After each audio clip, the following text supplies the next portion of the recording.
What's up, everybody? In today's video, we're going to talk about a sad memory that you have. This is something that I know may sound weird. You want to be positive, cheer people up, but honestly, you also need to show them some vulnerability. People are going to relate to you more if you show them more of your imperfections. People want somebody that they find they're similar to, not somebody who's perfect. I mean, maybe some people want that, but the reality is nobody's perfect, you know? So if you are more upcoming and honest about what you've been through and your hardships, you're going to have a deeper connection with your audience.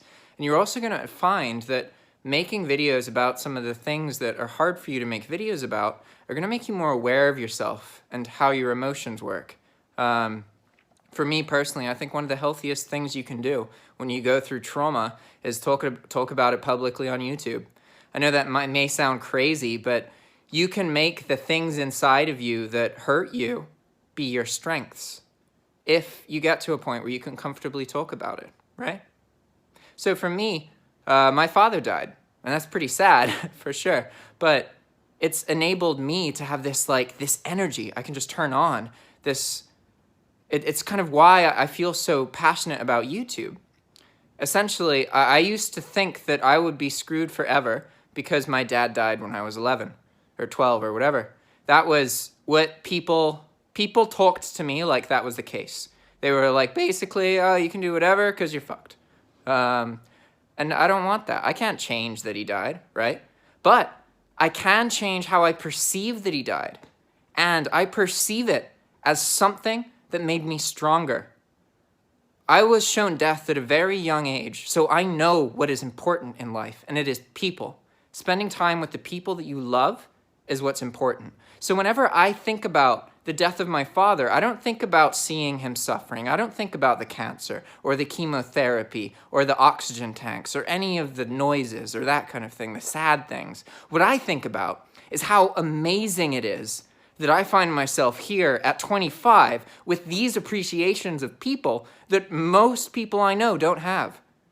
Most people I know don't appreciate the things that they have. They're so fixated on kind of superficial things that don't matter, and they don't spend time with the people that they love.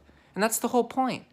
No matter what you do, no matter who you are, you or someone you love could die tomorrow. Don't live your life in a way where you're going to do things that you regret if someone close to you dies. All of us could go away at any moment, and it's really important that you understand that. Death is inevitable. It is absolutely what will happen, and it's also what makes life, while we have it, so valuable.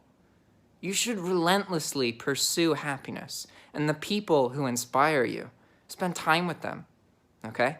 So that's my saddest memory. It's my dad dying. Kind of makes sense, you know? But what about you?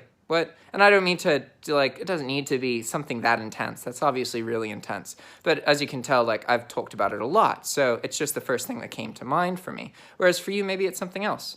Just think about something that happened in your life that was hard, that kind of shaped you.